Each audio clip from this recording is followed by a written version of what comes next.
इंसान की मृत्यु आखिर क्यों होती है? मौत के बाद क्या होता है? यह जानकर आपकी रूह भी कांप उठेगी। महान चक्रवर्ती सम्राट राजा भरत की कहानी, जिसमें मौत के बाद होने वाले पूर्व जन्म का जिक्र किया गया है। धीरे धीरे भरत को उस हिरण से इतना मोह हो गया था कि वह अपनी योग साधना से भी दूर होते चले गए। जब उनके हिरण वाले शरीर का अंत हुआ, तब उन्होंने फिर से एक ब्राह्मण परिवार में जन्म लिया। दो यमदूत नजर आते हैं, जिनका चेहरा काफी ज्यादा भयानक होता है। उनके नाखून हथियार जैसे लंबे और नुकीले होते हैं। कहा जाता है कि मृत्यु के बाद 10 दिनों तक पिंडदान करना जरूर चाहिए। मौत कोई अंत नहीं, बल्कि यह एक नए सफर का आगाज है। दोस्तों, हम सभी के मन में एक सवाल जरूर आता है कि इंसान की मृत्यु आखिर क्यों होती है? जब इंसान को एक दिन मर ही जाना है, तो फिर अच्छे कर्म करने की बात कहीं क्यों जाती है? और फिर मरने के बाद क्या होता है? और इन सभी सवालों के जवाब करुण पुराण में छुपे हैं। मौत के बाद क्या होता है, यह जानकर आखिर रूह भी कांप उठेगी। हम इस वीडियो में इसके बारे में विस्तार से जानने की कोशिश करेंगे, लेकिन उससे पहले आपको सुनाता हूँ एक महान चक्रवर्ती सम्राट राजा भरत की कहानी, जिसमें मौत के बाद होने वाले पूर्व जन्म का जिक्र किया गया है। दोस्तों, एक पुराण कथा के मुताबिक एक रोज भरत का मन सांसारिक मोह माया से उठ गया और उन्होंने राजपाट त्याग कर सन्यासी बनने का फैसला कर लिया। वह जीवन मरण के इस चक्र से मुक्ति पाना चाहते थे, इसीलिए उन्होंने मोक्ष प्राप्ति के लिए मोह माया को त्याग कर एक ऋषि के आश्रम में गए और वहीं मंत्र जाप और योग साधना आदि करने लगे। ऐसा ही कई वर्षों तक लगातार चलता रहा। एक रोज की बात है, भरत हमेशा की तरह नदी में स्नान कर मंत्र का जाप कर रहे थे। तभी उन्होंने देखा यह गर्भवती हिरण पानी पीने के लिए नदी के किनारे आई। अभी वह पानी पीना शुरू ही कर रही थी कि तभी अचानक से एक शेर की दहाड़ सुनाई पड़ी। शेर की दहाड़ सुन हिरण काफी डर गई और उसने तुरंत वहीं अपने बछड़े को जन्म दे दिया और वह खुद को शेर के सामने उसके भोजन के रूप में पेश कर दिया। इस तरह से शेर के सामने अपना बलिदान कर हिरनी ने अपने बच्चों को बचा लिया। यह सब भरत वहीं पर खड़े हुए देख रहे थे। ऐसे में उन्हें उस बिना मां के बच्चे पर दया आ गई, जिसके बाद वह उस बच्चे को अपने साथ आश्रम ले गए और उसका बड़े प्यार से लालन पालन करने लगे। अब जैसे जैसे वह हिरण बड़ा हुआ, भरत के साथ उसकी दोस्ती बढ़ती चली गई और उससे भरत का मोह भी बढ़ता चला गया। धीरे धीरे भरत को उस हिरण से इतना मोह हो गया था कि वह अपनी योग साधना से भी दूर होते चले गए, जिससे वह अपने मोक्ष प्राप्ति के राह से भटकते चले गए। समय बीतता रहा और फिर एक दिन ऐसा आया जब भरत ने देखा कि वह हिरण आश्रम में नहीं है। इससे वह बहुत ज्यादा व्याकुल हो गए और उसे इधर उधर खोजने लगे। हिरण को ना देख उनका मन तड़प उठा और वह रोते बिलखते बेतहाशा दौड़ते हुए उसे ढूंढने लगे। इस बीच दौड़ने के दौरान उनका पैर फिसला और वह वहीं गिर पड़े, जिससे उनकी हवा मृत्यु हो गई। अब चूंकि मरने के आखिरी पलों में भी भरत हिरण के मुंह से ग्रसित थे और उसे ही सोच रहे थे, इसीलिए उनका अगला जन्म एक हिरण के रूप में ही हुआ।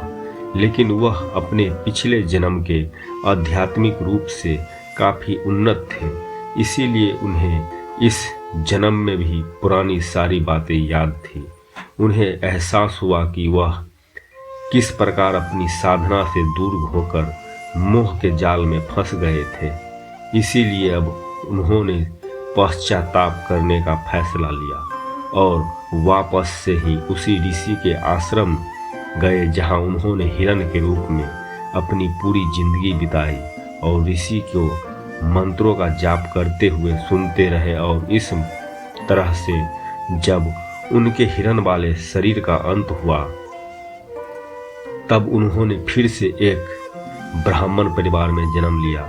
तो दोस्तों, इस कहानी से यह तो पता चल गया कि इंसान अपने अंतिम पलों में जो सोचता है या जिसकी चाहत रखता है उससे उसका पीछा मौत के बाद भी नहीं छूटता। लेकिन यह मौत क्या है और मौत के बाद क्या होता है? क्या शरीर की सांस रुक जाने से सब कुछ खत्म हो जाता है या मौत किसी नए जीवन का आगाज है? ऐसे कई सवाल हैं जिनका जवाब गरुड़ पुराण में विस्तार से दिया गया है। तो आइए समझते हैं कि मौत के बाद आखिर क्या होता है। अगर हम साइंस की बात करें तो साइंस के अनुसार जब एक इंसान का दिल धड़कना बंद हो जाता है तो उसकी मृत्यु हो जाती है और इसके साथ ही उसका अस्तित्व भी इस दुनिया से समाप्त हो जाता है। लेकिन मरने के बाद क्या होता है?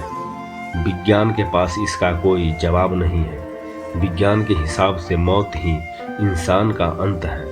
लेकिन हमारे हिंदू धर्म के ग्रंथों का मौत को लेकर एक अलग नजरिया है, क्योंकि ग्रंथों के मुताबिक मौत कोई अंत नहीं बल्कि यह एक नए सफर का आगाज है।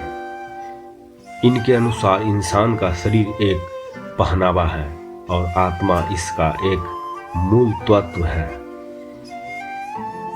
ऐसे में जब इंसान की मौत होती है तो उसकी आत्मा उस शरीर को छोड़कर पूर्ण जन्म के लिए दूसरे शरीर में प्रवेश कर जाती है। मगर एक शरीर से दूसरे शरीर का जाने के दौरान आत्मा को एक लंबा सफर तय करना पड़ता है जो उसके कर्मों के अनुसार तय किया जाता है।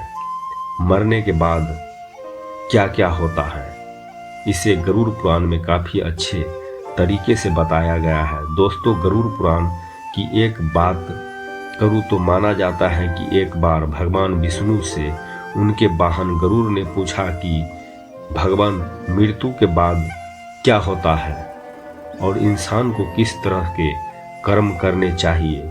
इसके बाद भगवान विष्णु ने उसे जो भी जब दिए उन्हीं बातों को आधार बनाकर गरुड़ पुराण की रचना की गई थी। और इस पुराण के मुताबिक जब किसी व्यक्ति की मौत होने वाली होती है तब उसकी सभी इंद्रियां काम करना बंद कर देती हैं और वह बिल्कुल भी हिल डोल नहीं पाता। ऐसे में बोलने की तो बात बहुत अलग है, लेकिन उसके मुंह से एक शब्द तक नहीं निकल पाता।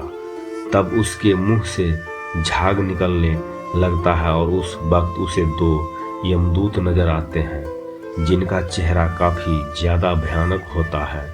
उनके नाखून हथियार जैसे लंबे और नुकीले होते हैं तथा उनकी आंखें काफी बड़ी और डरावनी होती हैं। यह भयानक दृश्य जब इंसान अपनी नजरों से देख रहा होता है तो डर की वजह से उसका मल मूत्र निकलने लगता है और तब उस समय इंसान के शरीर से अंगूठे जितनी जीव रूपी आत्मा बाहर निकलती है। इस जीवात्मा को यमदूत पकड़कर यमलोक ले जाते हैं। यमदूत उस जीवात्मा को ठीक उसी तरह पकड़ ले जाते हैं जैसे अपराधी को राजा के लिए सैनिक पकड़कर ले जाते हैं। यह सब उनके साथ होता है जिन्होंने अपने जीवन में पाप किए हो। धर्म और सच्चाई के साथ जीवन बिताने वालों को मरने के बाद भी काफी आराम और सुविधाओं के साथ यमलोक ले जाया जाता है। लेकिन बुरे कर्म करने वालों के लिए यमलोक तक का सफर काफी कष्टों से भरा होता है। गरुड़ पुराण के मुताबिक यमलोक के 4 द्वार हैं, जहां से आत्माओं को उनके कर्मों के अनुसार लेकर जाया जाता है। पहला और पूर्व द्वार जो बहुत ही ज्यादा आकर्षक होता है, इसमें कई तरह के हीरे मोती आदि रत्न चढ़े होते हैं। इस द्वार से योगी ऋषि सिद्ध लोगों का प्रवेश होता है। पुराण के अनुसार इस द्वार से प्रवेश करते ही आत्माओं का स्वागत देव और अप्सराओं द्वारा किया जाता है। दूसरा है पश्चिम द्वार, जिस पर भी तरह तरह के रत्न जड़े होते हैं। इस द्वार से भी उन्हें ही ले जाया जाता है जिन्होंने पुण्य कर्म किए हो, हमेशा धर्म का पालन किया हो या किसी तीर्थ स्थान पर प्राण त्यागे हो।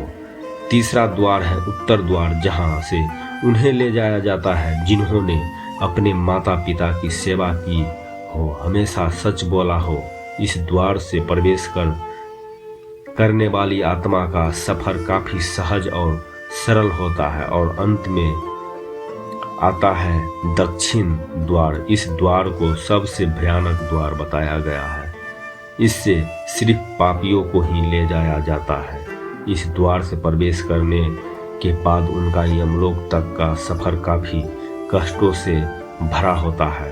अब देखिए, गरुड़ पुराण में जीवात्मा का यह सफर काफी डरावना तो बताया गया है, और यह सब कुछ इस तरह से बताया गया है कि उसे जानकर आपकी रूह अंदर तक कांप उठेगी।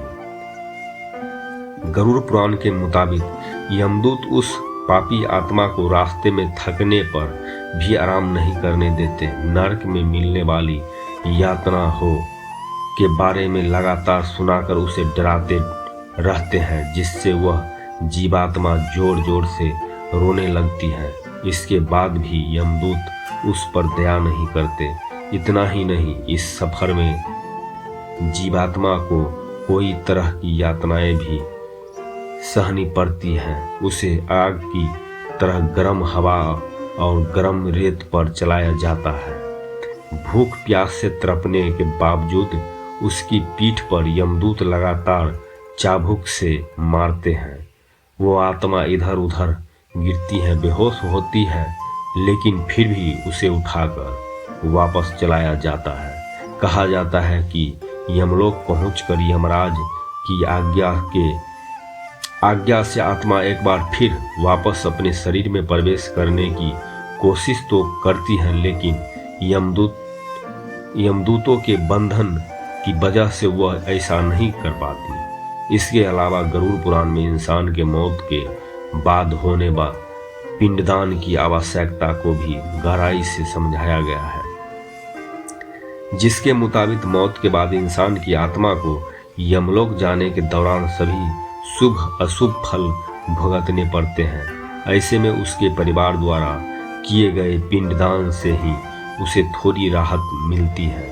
कहा जाता है कि मृत्यु के बाद 10 दिनों तक पिंडदान करना जरूर चाहिए, क्योंकि पहले दिन के पिंडदान से उस आत्मा का सिर, दूसरे दिन से गर्दन और कंधे, तीसरे दिन के पिंडदान से हृदय, चौथे दिन के पिंड से पीठ, 5वें दिन के पिंड से नाभि और 7वें दिन से कमर, तो 8वें दिन से पैर, 9वें और 10वें दिन से मुख और प्यास की उत्पत्ति होती है। 10वें दिन से भूख और प्यास की उत्पत्ति होती है, और इस तरह से आत्मा का पिंड रूपी शरीर का निर्माण होता है। इसके बाद भूख और प्यास से व्याकुल प्रेत 11वें और 12वें दिन का भोजन करता है, और फिर यमदूत उसे पकड़कर अपने साथ यमलोक ले जाते हैं। जैसे कि मैंने शुरू में बताया था कि यमलोक तक की यात्रा पाप करने वाली आत्माओं के लिए काफी ज्यादा कष्टों से भरी होती है। इस दौरान उसे कई तरह की यातनाएं सहनी पड़ती है, और इतना सब कुछ झेलने के बाद जब वो आत्मा यमलोक पहुंचती है, तब उसके कर्मों का हिसाब किया जाता है, जहां एक बार फिर उसे कई तरह की यातनाएं झेलनी पड़ती हैं। तो दोस्तों, आज हमने इस वीडियो में जाना कि गरुड़ पुराण के अनुसार मृत्यु के बाद इंसान के साथ क्या क्या होता है। अगर आपको आज की जानकारी पसंद आई है तो इस वीडियो को लाइक और शेयर जरूर करें और हमारे चैनल अकेला इंसान 0.2 को सब्सक्राइब करना बिल्कुल ना भूलें। धन्यवाद।